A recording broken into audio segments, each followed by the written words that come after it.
The mind is a master gardener of storytelling capacities. Everything we see, hear, and think gets thrown together and integrated to grow meaning in our lives. There are always gaps in our perception and knowledge, but these only serve as the fertile soil from which the mind grows new and unexpected branches in the emerging narratives that shape how we see ourselves and the world in which we are planted.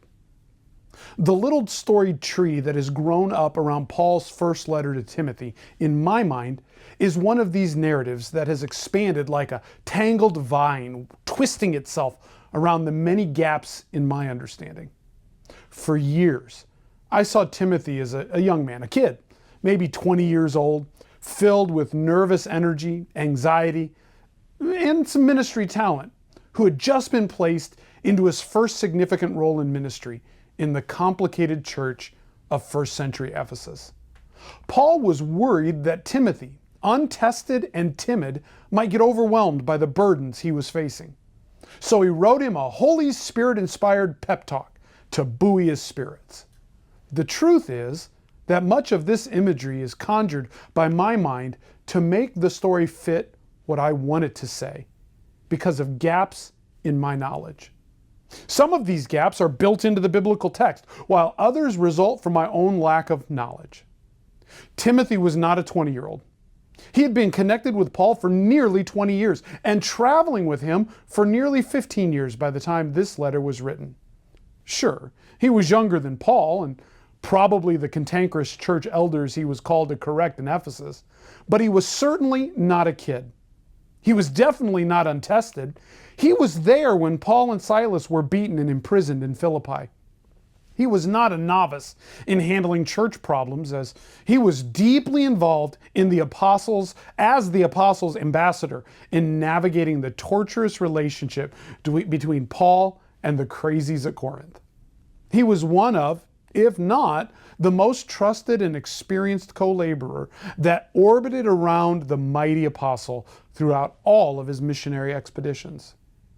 It changes the storyline my brain has written when I know that Timothy is a full-grown man in his 40s and has been doing the whole ministry thing for 15 to 20 years, when Paul tells him to command and teach, be an example of godliness, use the gifts God has placed in his life, and to keep a very close watch on his life and teaching in the ancient megacity of Ephesus. Paul was deeply concerned about the ability of Timothy to stay the course and do his job, not because he was young, inexperienced, or too timid. Timothy had proven himself many times before, but Paul had picked up something and recognized that at this moment, in the specific context Timothy was laboring in, his apprentice was dangerously vulnerable. It is easy for me to distance myself from some of Paul's words when I think it is for a rookie minister, but that distance is not as pronounced as I have previously thought. As we begin this new year, I want to speak to you as a preacher of the gospel.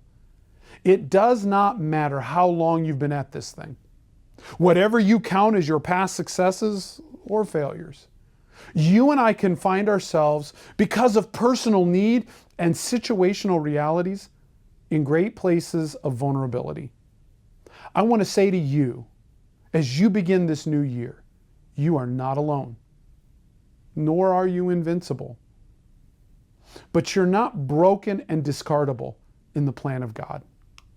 May you continue to write the next chapter of faithfulness to the call of God on your life and the people you serve in this coming year.